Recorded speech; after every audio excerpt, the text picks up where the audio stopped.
Good morning from the beet bed. So I have been putting off doing a little video about my medieval beets because it's one of those things, the more you dig, the more convoluted and just confusing it gets. But I'm going to share what I have discovered so far and what I think is fairly accurate.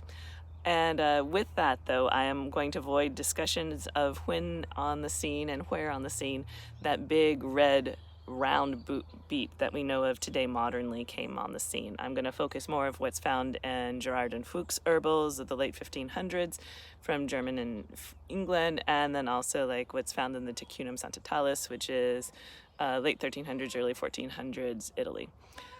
So with that, let us jump in to the beet beds. Beets. All right, and diving into the beet bed. So these beets I planted late summer last year as a winter green for the for winter salads, and they did great. They produced a ton. Of course, died down in production in January in those deep, dark, short day lengths, but otherwise they did a great job. So this over here is a chard. It's an Italian heirloom, but I included it just because chard is pretty much a beet, right? So chard is part of the Beta vulgaris, which is what beet is too. And this Italian one is very different than what we see in our supermarkets, right? The leaf size, this is about as big as it gets. It can get a little bit bigger. But the stem stays really nice and small. It's not that really strong, kind of almost rhubarb stem that you find with Bright Lights chard and the other ones that are commonly sold at farmers markets in the grocery store. Moving along, sorry for my hoops for my summer extension or season extension. But anyway, this one is Lutz Green. It is mostly or primarily grown for its green leaves. And it's starting to bolt. And so it's definitely time to get this guy out of the ground and move on to other summer crops. This is where my cucumbers are gonna go. But it did great. It's also an older varietal. But really old is this guy down here, which is the Crapaudine Beet, which is datable back to, they say, like 1,000 years ago. It's a French heirloom, and it definitely has that triangular carrot-shaped root, not the round modern-day beet root. And over here I have some modern beets. And so this is just a random selection, and yes, they are planted way too close together. So I was using this as green production, so I'm not too worried about the roots becoming really large and robust. And so yes, it's definitely a very dense planting for cut and come again beet greens. But these are some just standard varietals like I think it's bull's blood, yellow sun beet or something like that, and then a golden beet, and then the stripy one, the ones that looks like a bullseye when you cut into it, the chichoga, I believe it's what it's called. So anyway, those are the varieties of beets that I have been growing this year. And they do taste a little bit different, but for the most part, you know, they taste beety, which is nice. They cook really well too. All right, picture time. So this is out of one of the Ticunum sanctalis. It is the beet section, and you can see that she is harvesting the beets and just harvesting the leaves here with a knife.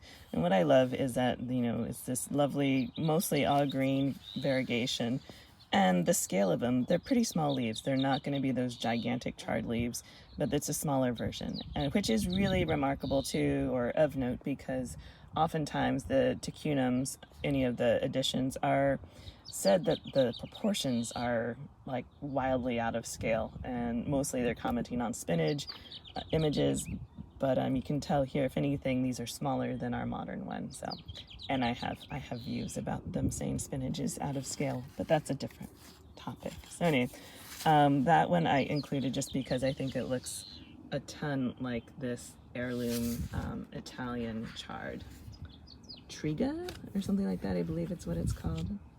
It's really lovely. It's nice and sweet. All right, so moving on to Fuchs. Here we go. So Fuchs is fun because this is German. He pairs both the white beet and the red beet. So white and red beets are mentioned a ton. The white rooted and the red rooted. But even here, where he's talking about this, you can tell that the roots really are that more slender. They're not round, they're not engorged. It's very much more carroty. And the leaves are pretty darn small, which is what we're kind of finding here with our Crapaudine Beet, which is lovely. Although this shows them going to flower, and when beets go to flower, it kind of tends to morph their leaf structure. So morph their leaf. Wow, I can't talk today. Anyway, moving on to, this is Gerard. Hello, Gerard. And his section on beets, he has kohlrabi, but that's not today. So he has white beets, red beets, and the red Roman beet. And so you'll hear a lot about the red Roman beet in medieval cooking spheres or gardening spheres. And, you know, some say that the red Roman beet is the round spherical ones, but at least the one that Gerard talks about as red Roman beet is this more taproot, central taproot, and not the red round ones. And he talks about this red Roman beet being an oddity that he was growing, that one of his friends brought seeds up, and he grew it in 1596 to the height of some number of cubits. So he does talk about eating the leaves a lot, and then he also mentions roasting the root. So anyway, let's pull up some beets and see how they compare to these images. Alrighty, and these are the beets. And so over here is the chard, and you can see, yep, it is distinctly a white root coming out of the ground. And also very carrot shaped. This one's forked a bit, but definitely a long, slender taproot. This here is the Lutz Green, a more modern leafy green. And you can tell that the taproot is starting to shrink up and into that kind of bulbous. And so this one is grown both for its leaves and for its root, but you can distinctly tell how it is a little bit shortened, especially when you compare it to one of these. And again, this is really tiny because I was growing them really compact together, but this is that Crapaudine Beet, and you can see how it just kind of elongates, and it is a root all the way down, and it just slowly tapers. It doesn't have kind of this strong distinct tapering end portion. It's a very long continual taper. So that is awesome. And also, if you look at it, look how just wrinkly and gnarled the outside skin is. And you see some of these fissures indicated on the drawings of medieval beets. So that is very, very cool. And then over here we have a couple of modern beets. So this is that Chichoga, and you can really distinctly see that it's that red round beet. It goes down. I mean, it does have a taproot that goes down, but for the most part, you know, it is a big bulb and then the taproot. And then this one, its shape was distorted because it was growing too tightly with other ones, but even so, it, you know, it goes down, then strongly contracts as it finishes off its taproot. So much more common to see in the ones that you see in the store.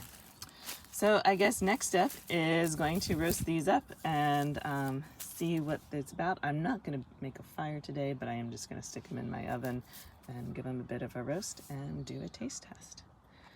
But first, I have to clean up this bed and get it ready for my cucumbers. Dun, dun, dun.